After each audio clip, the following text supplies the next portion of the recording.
તો વડોદરામાં સ્વતંત્રતાના દિવસે લેવાયેલા સ્વચ્છતા અભિયાન કે જેને સંકલ્પને મિથ્યા સાબિત થયા હોય એવું લાગી રહ્યું છે। સ્માર્ટ સિટીના પ્રથમ નાગરિક મેયરના વોર્ડમાં જ પારાવાર ગંદકી જોવા મળી રહી છે। ખુદ મનપાના મેયરના વોર્ડમાં પારાવાર ગંદકી સાથે રખડતા ઠોરનો ત્રાસ પણ જોવા મળી રહ્યો છે। મંતવ્ય ન્યૂઝના રિયાલિટી ચેકમાં સ્વચ્છતાના દાવા પોકળ સાબિત થયા। રાજીવનગર સુએઝ સ્ટ્રીટમાંથી પાણી છોડતા કાંસમાં ગંદકી ફેલાઈ। 15 દિવસે માત્ર એકવાર સાફ સફાઈ થતી હોવાની વ્યાપક ફરિયાદ ઉઠી છે। સુએઝમાંથી પાણી છોડતા વરસાદી કાંસ દુર્ગંધ મારતી ગટર બની ગઈ છે, જ્યારે મનપાને મળેલ સ્વચ્છતા સર્વેક્ષણ એવોર્ડ પર નાગરિકે શંકા વ્યક્ત કરી છે।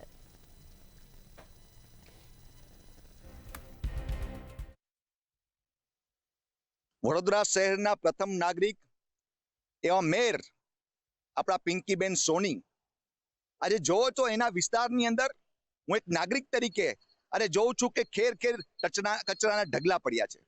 આજે સ્વચ્છતાના મોટી મોટી વાતો કરે, મોટા મોટા અભિયાનો કરે અને એવોર્ડ લેવા ગમે ત્યાં પહોંચી જાય, પણ આજે સ્વચ્છતા એક ઝીરો બરાબર આજે વોર્ડની અંદર છે।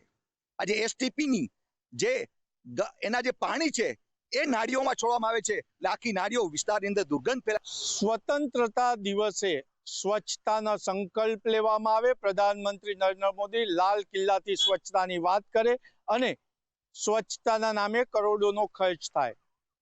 સ્વચ્છતાના એવોર્ડ લેવા વાયુ વેગે વિમાનમાં પહોંચી જતા મેયરના વોર્ડનું રિયાલિટી ચેક કરવા મંતવ્ય ન્યૂઝ પહોંચ્યું છે।